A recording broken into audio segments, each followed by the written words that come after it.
100 টাকার মূল্যমানের ১,৫০০ কোটি টাকার নতুন নোট বাজারে আসছে কাল থেকে।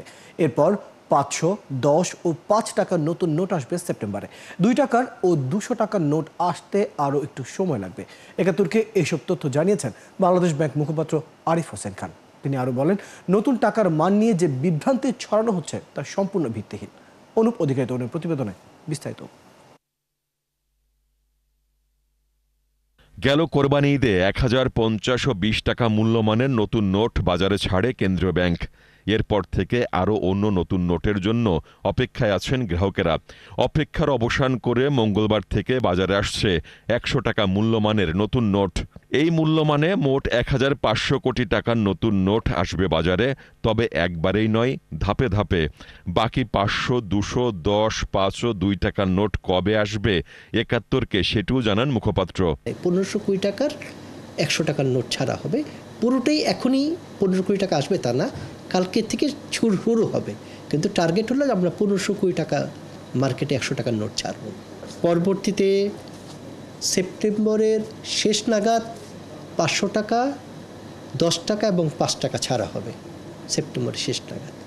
একটু সময় লাগছে ২০০ টাকার এবং ২ টাকার নোট, কারণ ২০০ টাকার নোটের যে কাগজ সাপ্লাই, সেটা সাপ্লাই দিতে একটু বিলম্ব হচ্ছে, এই কারণে একটু পিছিয়ে যাচ্ছে ওই দুটো। এদিকে টাকার মান নিয়ে এরই মধ্যে সামাজিক যোগাযোগ মাধ্যমে ট্রল করা হচ্ছে। মুখপাত্র বললেন, একই মানের কাগজ ও কালি দিয়ে টাকা ছাপানো হচ্ছে, সুতরাং নতুন নোট খারাপ এমন অভিযোগ সম্পূর্ণ ভিত্তিহীন। মান নিয়ে কোশ্চেন তোলার সুযোগ নেই, কারণ একই প্রতিষ্ঠান থেকেই কাগজ সরবরাহ করা হয়, একই প্রতিষ্ঠান থেকেই কালি সরবরাহ করা হচ্ছে, সংগ্রহ করা হচ্ছে, সুতো যেটা সিকিউরিটি থ্রেড বলি, সেগুলো একই প্রতিষ্ঠান থেকে আনা হচ্ছে। অর্থাৎ ওই প্রতিষ্ঠানগুলো তাদের যে সময়ের আবর্তে তাদের প্রোডাক্টের কোয়ালিটি ডেটোরেট করছে, এটা বলারও সুযোগ নেই। কারণ টাকা বা কারেন্সি এমনই একটি জিনিস যেখানে কোয়ালিটি কম্প্রোমাইজের কোনো সুযোগ নেই, পৃথিবীর কোথাও সেটা করা হয় না। অতএব এটা একটা আমার মেন্টাল পারসেপশন হতে পারে, কিন্তু আদতে সত্যিকার অর্থে মানের কোনো কমতি আগে নোটের তুলনায় হয়েছে, এটা বলার সুযোগ নেই। এদিকে ক্যাশলেস সোসাইটি বাস্তবায়নে বাংলাদেশ ব্যাংকের প্রতিশ্রুতির কথা রোববার আবার বলেছেন গভর্নর।